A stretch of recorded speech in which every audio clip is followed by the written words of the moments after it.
and Kira are a happy couple in their 30s. At the beginning of the movie, the couple is driving to Will's ex-wife Eden's house. Eden is hosting a dinner party with her now husband David. On their way there, they talk about how fancy the invitation card they received is. Eden and David have been out of touch with everyone for 2 years. Will is still surprised to have received the invitation. As the couple is talking in the car, they crash into a coyote.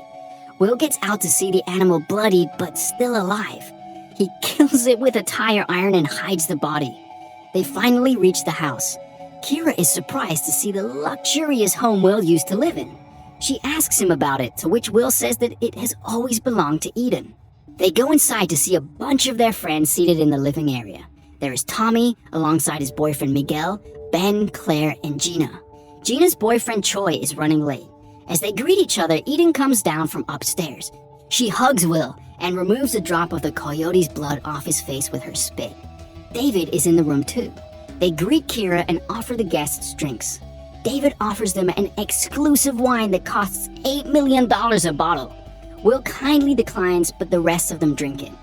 David announces that everyone present there is very special to Eden, and so to him. Hence, they wanted them to be there when the house reopens. During the speech, Will notices a strange woman down the hallway staring at him. Right after the toast, she comes to the living room. The couple introduces her as Sadie. Sadie is a girl they met in Mexico. They brought her here to help them with the house. She tells Will that the couple talks a lot about him. As Kira tells the group about their encounter with a coyote, Will goes to look around the house.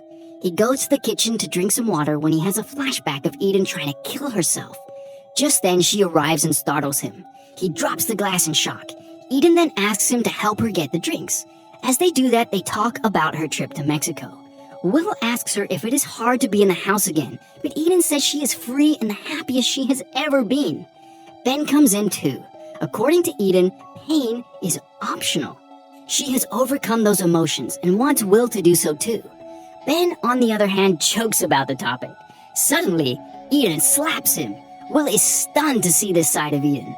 Eden leaves and Will and Ben discuss her weird behavior. Afterwards, Eden apologizes to Ben. There is a knock on the door. The group assumes it's Choi, but David goes out to receive an unknown man. He introduces himself as Pruitt. Sadie is happy to see him. David tells the group that Pruitt is someone they met in Mexico as well. The rest of the group introduce themselves to him. Gina is worried because Choi is still not there. She tries to call him, but the house has no reception. Will notices David locking the main entrance. He gets suspicious and asks him to keep the keys in. David and Eden make up a story about a previous home invasion but leave the keys in anyway. David reminds Will that it is his house and that he can do anything he wants with it. The group settles down when Eden asks Will to bring out some more firewood. Eden thanks Kira for being with Will in difficult times. Outside, Will looks at the backyard and remembers his son Ty. Eden and Will had a 4-year-old son named Ty. He died while playing in that very backyard. Will notices Eden in her room where she puts something in her drawer. Curious, Eden goes into the room to find that it is an unlabeled bottle of medicine. He takes one of the tablets out and hides it in his pocket. On his way back, he again reminisces about his old days with Eden and Ty. Back in the living area, Sadie tells everyone that they are part of a cult-like group in Mexico. This intrigues the group, so they ask more questions about it. Tommy jokingly asks them if they get naked as a ritual, and Sadie answers yes. David brings out his laptop to show the guests a video of their ritual. In the video, there is a very sick woman lying on the bed. The person talking to her asks her how she feels, to which she replies, loved. She says that she is going to see her husband and her father. The others in the room claim that they can feel her spirit. Finally, the woman dies and the video ends. The guests are surprised and disturbed. According to Will, this is not something people show at dinner parties. David explains that they are taking away the wrong message from the video. Pruitt further adds that the video isn't about her death, but about her communion. David again tells him that the program helped him recover from his drug addiction and grief. Eden says the same.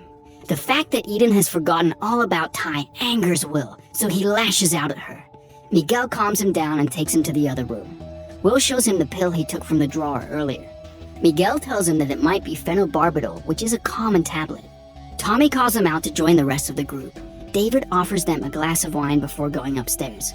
Will tells Miguel and Tommy his concerns about the night being weird, but the couple dismisses it. From the railing, David apologizes to everyone if the video had made them feel uncomfortable. He suggests they play a game they used to play in Mexico. It's called I Want.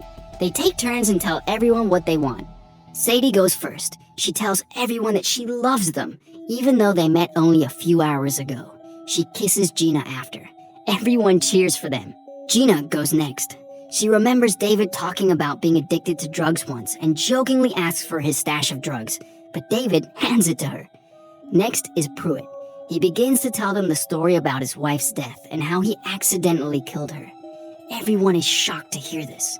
They do not feel comfortable playing the game further, but Eden insists on going next. She wants to kiss Ben. Everyone watches them as they make out. Ben tells him to hide this from his wife. Claire, on the other hand, gets extremely uncomfortable and wants to leave.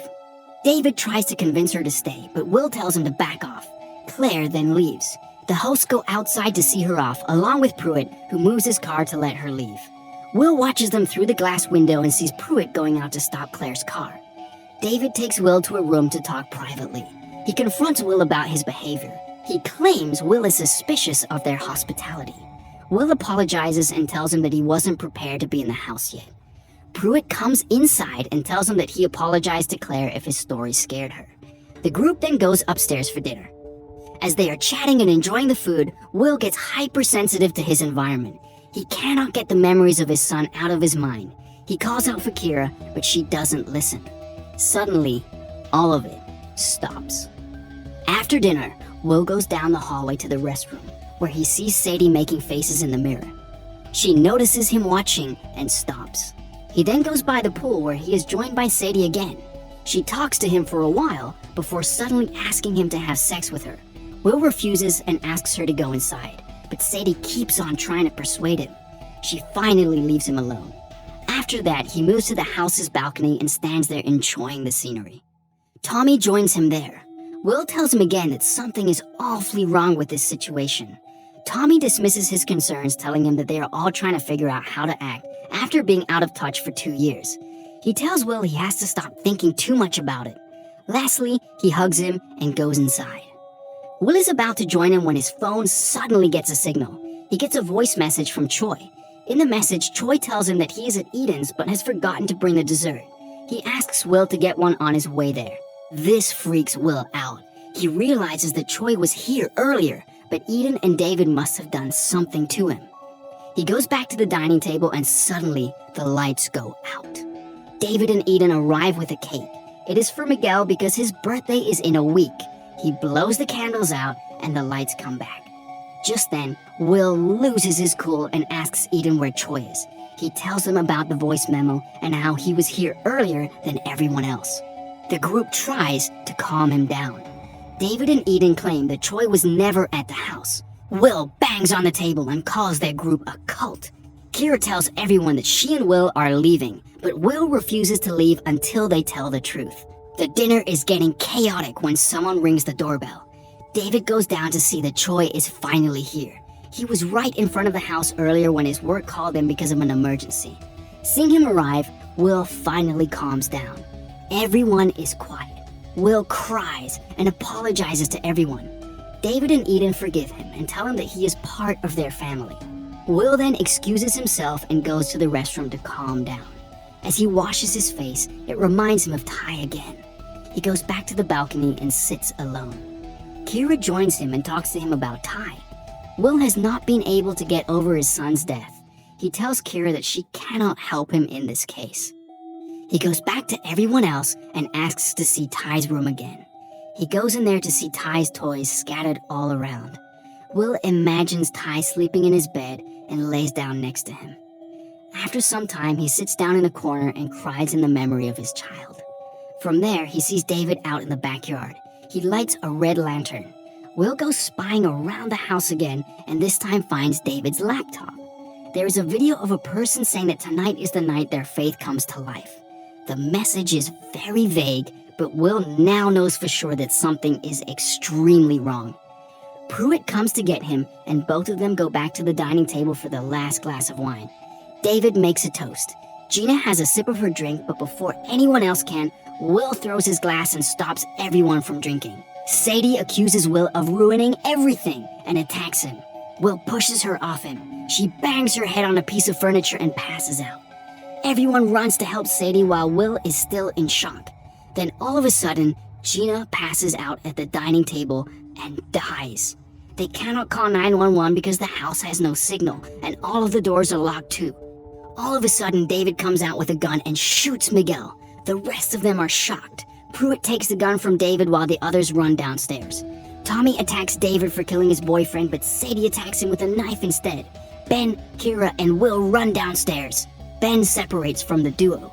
At the same time, Sadie attacks Will. He somehow manages to lock himself and Kira in a room. From there, they see Pruitt and David kill Ben in the backyard.